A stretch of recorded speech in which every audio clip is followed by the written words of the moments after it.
Hello, everybody. This is Josh Peak. I'm the host of the Josh Peak Show. Today, I have a guest that I'm really excited to bring on. We talk about, which is really relevant in today's world, what we're seeing with the government overreach, now with the school boards and things that are being said as far as the options for parents. I think parents think they don't have any options, but they do have options, and I have Kerry McDonald with me. We talk about school choice. We talk about unschooling. There's a lot of different things we talk about, and I love this topic. If you follow me on Facebook and on Instagram, Twitter, all the social media networks, which we're starting to get it really interesting as far as censorship. But that'll be a podcast for another day. But anyways, you're going to enjoy Kerry. She brings a wealth of knowledge. Her credentials speak for themselves, which we'll get into on the podcast here. So I really appreciate you guys listening to the podcast all over the world. Our analytics show that we're in quite a few different countries now, and so I'd appreciate if you'd share this show, subscribe, comment, and give the show a review if you would. Also, I want to talk to you a little bit about some new services we'll be bringing aboard. They will be on my website at joshpeak.com. It'll be in the resource section, so you'll be able to find out some things that we're bringing to you, the listener, that can help you grow a business. Those of you who are parents that are looking to maybe find an education alternative, we'll have some links there as well. So you can go to joshpeak.com. The resources, it's not quite finished yet. It will be this week. So, again, I think you're going to enjoy this show with Kerry McDonald and myself. Thank you, and have a great day. And remember to share this with all your friends and family.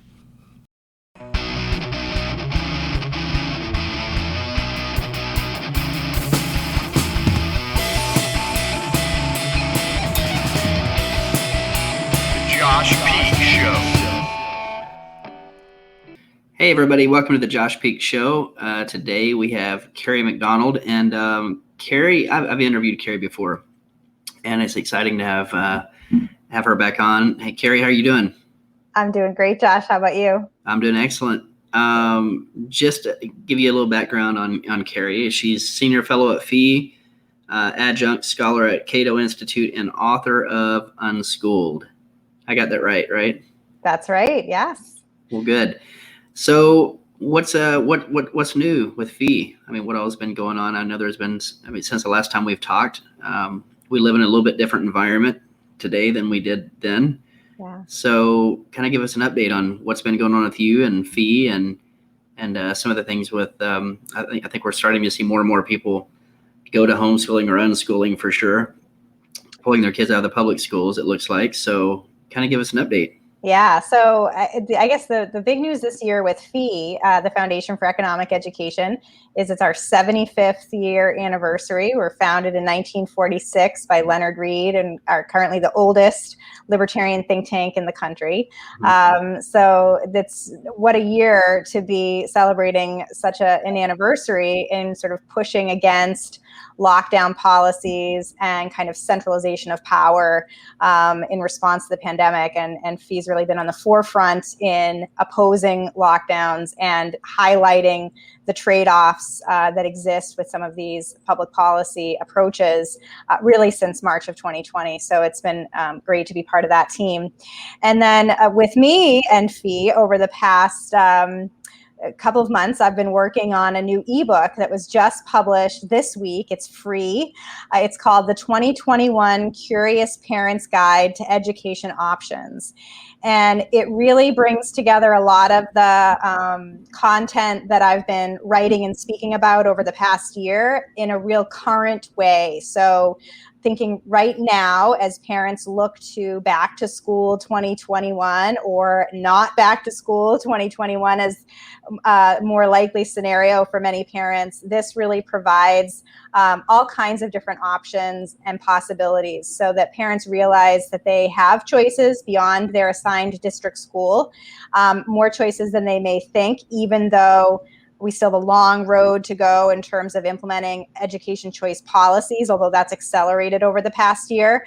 There are still some other choices that parents can make in terms of homeschooling, learning pods, micro schools, really high quality virtual learning options, not this district Zoom schooling that many parents had to deal with this year.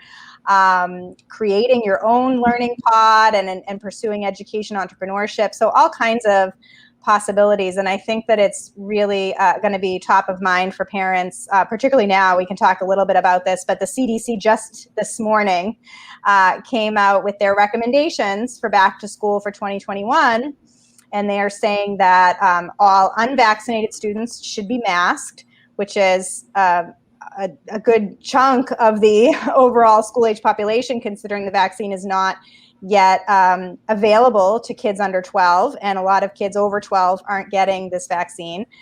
So there will be masks in schools. And in fact, an Associated Press article I read about this said that basically schools are going to have a hard time determining who's vaccinated and who isn't on a daily basis to sort of reinforce these mask requirements. And so this article indicated, well, we'll probably just have everybody wear a mask then. Social distancing still recommended now 3 feet instead of 6 feet, but still social distancing, frequent virus testing. So I think parents are saying, gosh, this year really is going to be as uncertain and as unsettling as last year. And we're just going to opt out entirely for something different. Yeah, so that was kind of, as you're talking, there was two things that popped in my mind. Number one, I feel sorry for these teachers, really. That's who I feel sorry for. I mean, their job is, I couldn't do it. I mean, there's no way, first of all, they can't really teach. Second of all, it's what they're told to teach. But then you have this, to where you have to, who's vaccinated, who's not. I mean, how are they going to tell who's vaccinated or not? I guess that's the big question. What are they going to, are they going to make them have vaccination cards? Or are they going to, I don't know how they expect to do this, Yeah, well, as I said, this Associated Press article said it's going to be a big headache, and that's why they expect that many schools will simply just say no masks for everybody. There will be masks for everyone because it'll be really difficult on a daily basis to determine who is and who isn't vaccinated. So, I think, again, this year's back to school season is looking really as ominous as last, and similar to last year when so many parents exited the public school system. I think we'll see that continuing trend, particularly now as it's becoming clearer what the fall will look like. Mm-hmm.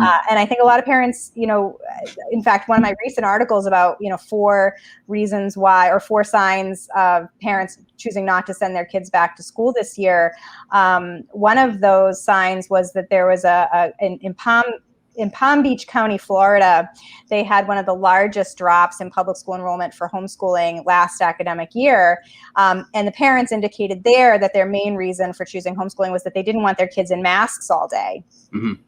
And Palm Beach County said, this was before the CDC announcement, so it may change, but as of when I wrote this article a couple of weeks ago, Palm Beach County said they weren't going to require masks for those kids. But the parents still said, you know what, we're going to continue homeschooling. It's working out well for us. I think there's also really increased concerns over curriculum.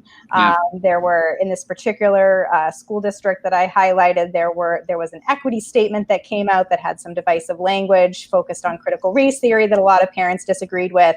And so for those reasons, kind of combined with ongoing pandemic response, deciding to stay outside of the district school.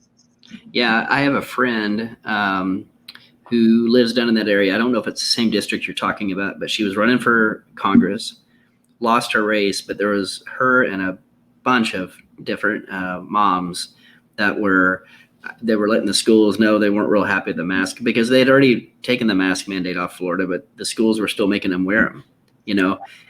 It was a huge, huge thing. The other thing I was thinking about is kind of talk about what a pod is. For those people who may be watching or listening, because this podcast is on iTunes, Spotify, everywhere else, but then also we have a streaming live right now. But for those who are watching or listening, kind of educate people on what a pod is and how that works.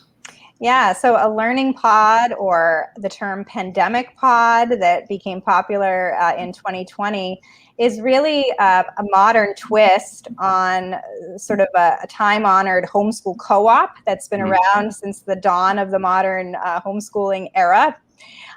It's also very similar in many ways to the kind of burgeoning microschool movement that was gaining traction prior to the pandemic and has also accelerated over the past year.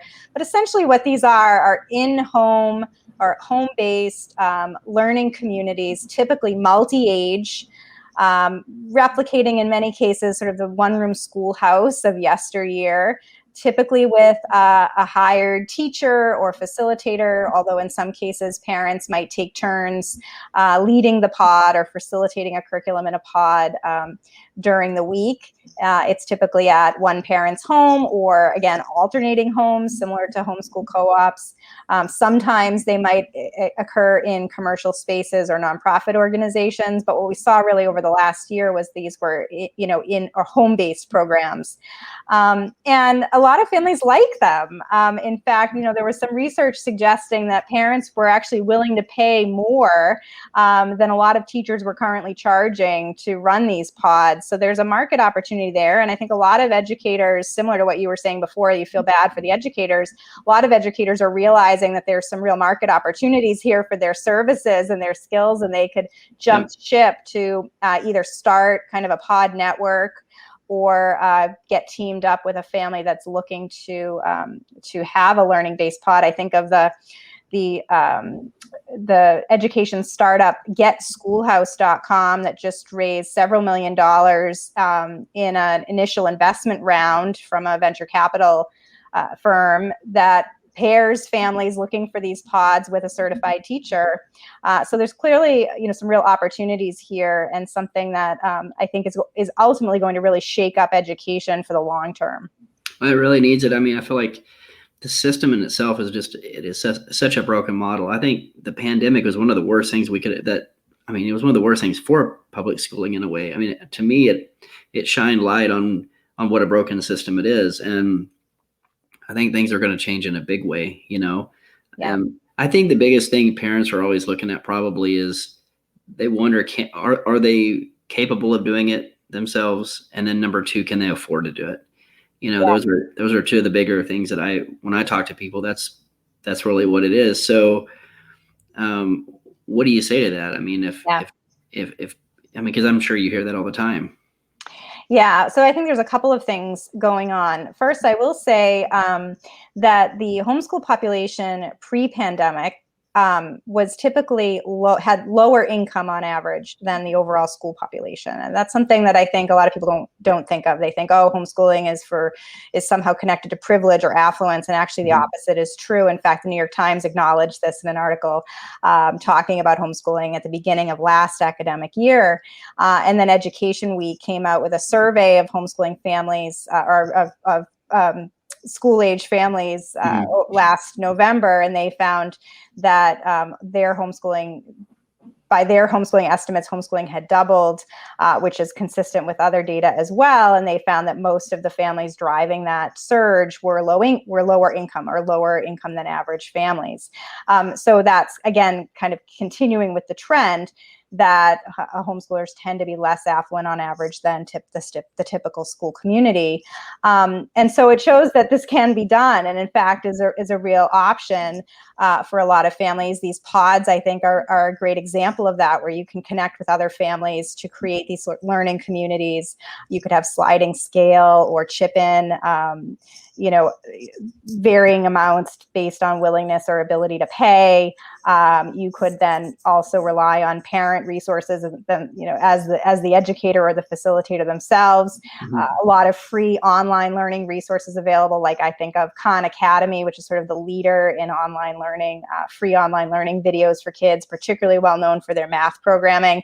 So there's just a lot more resources than families might be aware of, and I think that they're recognizing that over the past year, that they do have other choices and other options available to them. Yeah, LinkedIn Learning is another one that I think is phenomenal for kids, especially getting into the teenage years and whatever. Yeah. I mean, I think LinkedIn Learning's perfect because I think when you go through LinkedIn Learning, once you complete, a course or whatever, you get certified or you get a certification. And LinkedIn Learning, that was formerly Linda. It was, Is yeah. that right? So LinkedIn Learning is available for free through a lot of public library systems. Oh, really? Yeah, I know for us here, I'm in Cambridge, Massachusetts, that's the case, and also other major library systems across the country. If you go to your library website and click on digital resources or e-library or whatever the link is for you, you can often log in and get access to that for free. It's a tremendous resource. It's an awesome resource. Yeah, I remember when it was Linda. I actually used it, and my wife did for photography and for some other things. But now it's LinkedIn Learning because what a great concept! I wish I'd have come up with that one. But the other thing is, I love the concept of unschooling. I like where things are going, but I think for high school athletes, that's always been another hurdle. You and I have talked before about the Tebow bill. Yeah. Again, in Oklahoma, they wanted to try to pass it. Like 30 some other states have passed it, but Oklahoma hasn't. And I think what it comes down to in Oklahoma is there is we're pretty lax on homeschooling laws. We're kind of the Wild West, and there's a lot of people who live here because of homeschooling. With that being said, there's a contingent of homeschooling parents that when that bill comes up, the first thing they think about is, well, now if that passes, they're going to be able to tell us how we are going to homeschool, what curriculum we're going to use. And it's not like that at all. Really, the Tebow bill is a concept that it's an opt-in bill or an opt-out. And so if you want to keep homeschooling the way you're homeschooling, well, then that's just fine. But if you want the district you live in, well, now we have an open transfer rule too that kind of goes into play. So whatever school you go to, I think there is. Well, I know. In fact, there is a criteria you got to meet if you're gonna homeschool and participate in athletics. It's not a strict criteria, but the way I look at it is, if you're paying that money in, it's kind of like what Corey DeAngelis talks about. The money should follow the parents or the student and not the system. Right. So if you're paying that money in, I don't understand the big deal of having a Tebow bill. I think it's the right thing to have, but we have a small but powerful contingent of homeschooling families in Oklahoma. Once that comes up, they're down in Oklahoma City at the Capitol, and it always gets shut down every single time. Yeah, I think it's understandable. It's also, I think, related to the pushback that some homeschoolers have toward expanding education choice policies to homeschoolers to allow, for example, education savings accounts to be accessible to homeschoolers. And I think you're right that as long as it stays an opt-in program, it should be fine. And then it's expanding choices for more families. So spend the time pushing against any possible regulation down the road that would limit homeschooling freedoms, but encourage these policies because they may bring more homeschoolers into the community. And I think that there is, promise in numbers, right? There's strength in numbers. So, but it is true that in some states that have passed the Tim Tebow bill or similar kinds of bills that allow homeschooled students to participate in district sports, those students who do choose to participate do need to comply with the local school district requirements, maybe standardized testing or various curriculum requirements, student immunizations, and so on. So there is that piece, but again, it's opt-in, and it isn't something that extends to the overall homeschooling community. Again, I understand the concern that it could, but my recommendation, and I've written about this in a policy paper for CATO as well, is to encourage the expansion of choice to homeschoolers and then fight any regulation down the road. Yeah, I think that's a good route. For people that are wanting to get resources, where would they go to get your resources? What is your fee link? What is that? So if you go to fee.org/Kerry, Kerry, you'll see a link to all of my recent articles. You'll see a link to my new ebook, which will have, again, is free for download, which will have lots of updated information for you as you think about back to school plans this year. Can connect with all of my social media accounts, send me an email, and sign up for my weekly email newsletter as well. So that's fee.org/Kerry. I appreciate it. I really appreciate you coming on. This is a little bit of a shorter interview, but for folks that's interested, you're wanting to go to the homeschooling or unschooling route, as Kerry would say, and I would recommend picking her book up as well. But as far as resources, I've always followed her. And I think that's the biggest part for most people is finding the resources, knowing what to do, where to go. I think that's the biggest question is where do we even start? And a lot of times, if you live in a public school situation area, it's not like they're gonna go and help you go that route. Yeah, if I could just say sort of 2 words on that as well, if you're looking specifically for homeschooling resources over the coming year, the best place to begin is probably your local community. So local Facebook groups, you could search in Facebook, for example, for your local area and homeschooling and see what pops up.